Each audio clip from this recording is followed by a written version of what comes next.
Sitten on vielä Vasily Senatorov, Chairman of the International Dragon Association, joka pitää meille ensin tämmöisen 10 minuutin esityksen tulevasta louhikaudesta.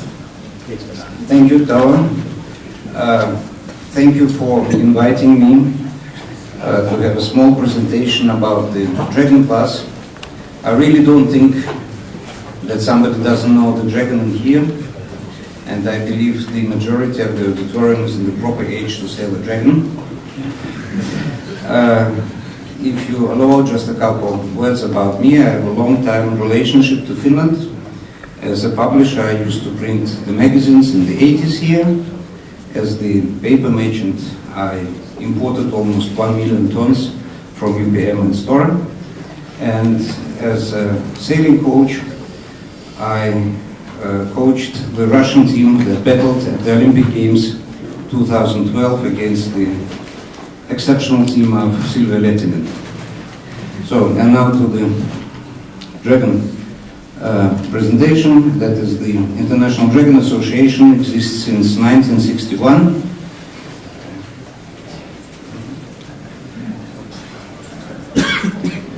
The Dragon, we consider it as the best sailing boat in the world, the Dragon sailors. Sometimes it comes out of the water in spite that it's almost 2 tons heavy. We call it Bugatti of the sea. And very important to know that Dragon class combines the top sailors of the world. We have many really professional, good sailors who were participants of Olympic Games and world champions in different classes. And at the same, there is the majority of the class are Corinthians, and this combination is absolutely unique in the world. We have a very good calendar. You can sail almost every week somewhere. At the moment, there is a Dragon Winter Series in Cascais. They have too much wind, about 40 knots, so they cannot sail. And next week there will be a big event starting in Cannes, that is the Grand Prix of France. And we have a very good race management program. All the races are carried out very fairly on big courses up to 2.5 miles with 3 laps, so one race is probably about 2.5, 3 hours. And surely the story of the Dragon class is a very interesting story. It all started 1929 in Sweden, and then between 1948 and 72 it was an Olympic class, and the first fiberglass boat was built in 1973 after Dragon was excluded from the Olympic Games because it was a little bit too expensive and complicated. And now that's maybe the biggest monotype keel class in the world, and it can be used for races and it can be used also for leisure with the family. We just had a talk today with Chris in the morning, and he told me the Stars have the same amount of boats, but Star is a very competitive sporty boat. We have a structure. The IDA is the governing body, and we have 31 associations, national associations covering almost all the continents, from United States through Australia and Hong Kong. The majority of the nations surely are in Europe, and that is the structure. The president is King Constantine, who is also the president of World Sailing. That's the new name for ISAF. And 2 vice presidents are also royals. This is the Prince Henrik and Prince Frederick from Denmark. And then we have the executive committee. I have the honor to be now for the next 2 years the chairman.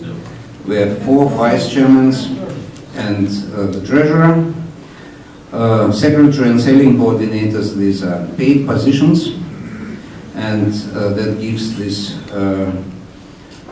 continuity to the class and allows us to perform well in organizing the races and carrying them out.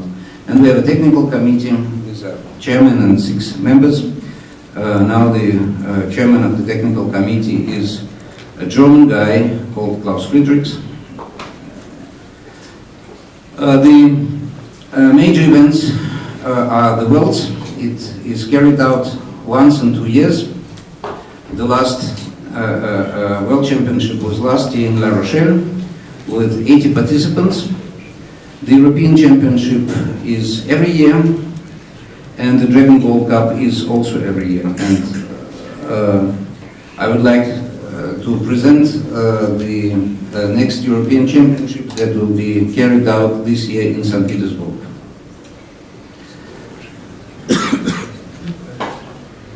So, by the end, some thoughts of Prince Henrik.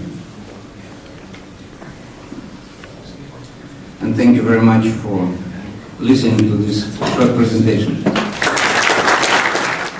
But perhaps, Chris, you have something to say about the international scenery. What I like the most about Dragons is how sociable the class is. Vasily pointed out that the boat has sailed all around the world. Sailed in regattas in Egypt, Hong Kong, France. It's an active fleet in the US. So it's a great class to sail in, and it's very sociable in that if you travel to these other places, I'm sure the guys will invite you on board, take advantage of what you know, get you to help sail with them. In Finland, it's got a long history. The first picture we had up there was of a wooden boat built in the 1950s in Finland. And one of the great things about the class is that boat is still extremely competitive. So boats built in the 50s and 60s in Finland still compete at an international level. I've sailed with Valdemar Bondolowski, I've sailed with Paul Rickard Ho Jensen, Ruslana Taran. She's a 2 times bronze medalist and silver medalist. She won the Gold Cup in, I think it was 2000, sailing with the Ukrainian team. So there are a lot of medalists. Jokke Lindgren sailing in the class. Right there are 8 Olympic medals. And all these people are still active in the class. And they don't win all the time. Amateurs win sometimes. Very active class. The thing that I like about the class is that there's a weight limit. And you can achieve that with either 3 or 4 people. So it becomes a family-oriented class. Sara here sails on a boat with 4 person, and they're as competitive as anybody else. There's an English team that's helmed by a woman. They sail with 4 people, and they're as competitive as everybody else also. Yeah, perhaps, Chris, you can say something about the rig of Dragon. Yeah, the Dragon rig has had the chance to evolve since the 1920s, 1929, all the Gold Cups, and I think it's one of the most advanced rigs that I've seen. I've been rebuilding a 12-meter and sailing a 12-meter for the last couple of years, and we try and make it the world's biggest Dragon. You try and get rid of as many winches as possible, use purchase systems, and make all the adjustments as simple as possible. Most of the modern Dragons don't have winches anymore, Tom. Some have. So some of the modern boats do.